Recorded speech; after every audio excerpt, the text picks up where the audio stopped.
ритмичной мелодии легко угадывается полет шмеля римского-корсакова. Вот только играют его на балалайках. Знаменитое произведение считается одним из сложнейших для игры на трехструнном инструменте. Подобных интерпретаций с каждым годом становится все больше. Инструмент новый. Он на сцене концертный чуть-чуть больше 120 лет, в отличие от скрипки, который почти 500 лет уже на сцене.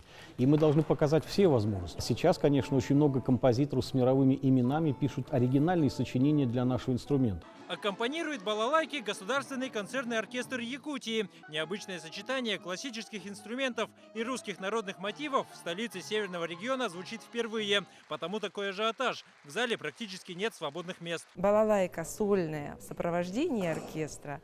Это очень интересная история. Вы сами слышали, сколько приемов удивительных, сколько экспрессии, выразительности, ну, можно даже так сказать, драйва какого-то, да, может выдавать этот инструмент.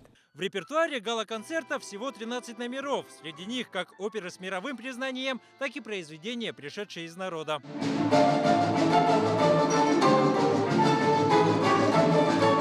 На сцене сразу 4 лучших балалайчника страны. Александра Кропачева – единственная девушка в квартете. Исполнительница представляет столицу Восточной Сибири – Иркутск. Бытует такое мнение даже среди профессиональных музыкантов, что балалайка не женский инструмент. Это на самом деле больно. То есть вот это вот ударять пальцем по струнам – это больно.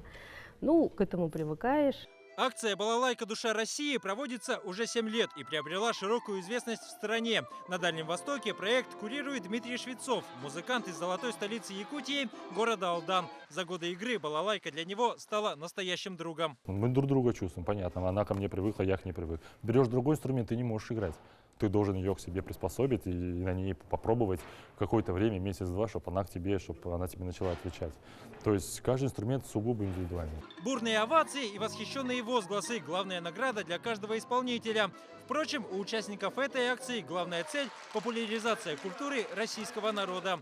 Гала-концерт в Якутске стал еще одним шагом в этом направлении. По убеждениям организаторов, в каждой школе страны должны быть народные инструменты и люди, которые смогли бы их показать детям. Именно тогда патриотическое воспитание сможет достичь своего апогея, и балалайка должна сыграть в этом ведущую роль. Дмитрий Макаров, Денис Попов, Вести, Якутск.